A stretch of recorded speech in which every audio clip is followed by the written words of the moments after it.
જય માતાજી મિત્રો, હું છું તમારી હંમેશા તૈયાર રહેનારી ટ્રાવેલિંગ વાળી પ્રિયા પટેલ અને ફરીથી સ્વાગત છે તમારું પ્રિયા પટેલના મિની વ્લોગમાં. કેમ કારણ કે આજનો દિવસ એકદમ ટામેટા જેવો લાલ, ભાખરી જેવો તીખો અને પાણી જેટલો ઠંડો.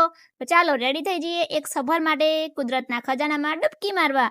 એ પણ અટકો ને, મારો માનવ ભાઈ હજી સૂતો છે તો એને કિડનેપ કરવાનો છે સુતા પવનની મજા લેતા સફર પર. અને આમ તો અમે કોયડાની જેમ ક્યાંય પણ જઈએ, સ્ટેચ્યુ ઓફ યુનિટી તો વાઈફાઈ જેવી છે, બધે જ મળી જાય.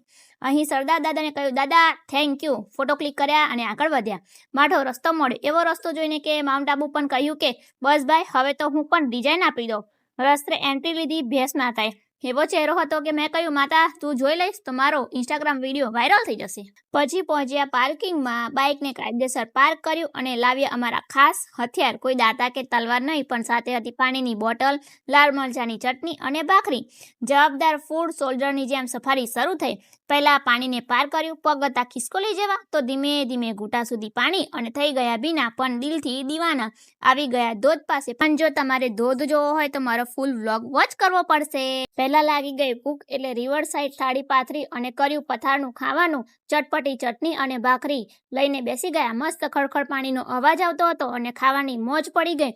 પછી હું ગઈ પાણીમાં, ત્યાં તો ઠંડુ પાણી કે જાણે એવું ઠંડુ કે માથાના વાળ પણ સીધા થઈ ગયા. અને મારા માનવભાઈને પાણી જોઈએ એટલે ગાંડો જ થઈ જાય. રોલર કોસ્ટ લઈને વાલો પાણીમાં ડૂબકી માર્યો. પછી હું પણ પાણીમાં ગઈ, ડૂબકી મારી લીધી અને અમે ત્યાંથી નાહી ધોઈને એકદમ ફ્રેશ થઈ ગયા અને પાછા જવા માટે રેડી થઈ ગયા. પાછા આવ્યા રસ્તા પર, મકાઈ અને મેગી. હમણાં ખબર પડી કે ભૂખી આત્મા માટે કેટલી કિંમત છે આ મેગી અને મકાઈ. અને છેલ્લે પાછા ફર્યા સરદાર દાદા પાસે. કહ્યું, દાદા થેન્ક ફોર ધ ટ્રીપ, ભલે તમે આવી ન શક્યા પણ અમે તમને એવરીવેર લઈને ફર્યા છીએ. આજે તો ખૂબ મોજ પડી ગઈ, મજા આવી ગઈ છે. તો આજના માટે આટલું જ. ફરી મળીશું નવી ટ્રીપ સાથે, નવા કન્ટેન્ટ સાથે. લાઈક કરો, ફોલો કરો, શેર કરો અને હા, મારી યુટ્યુબ ચેનલને સબસ્ક્રાઈબ કરો. Bye bye.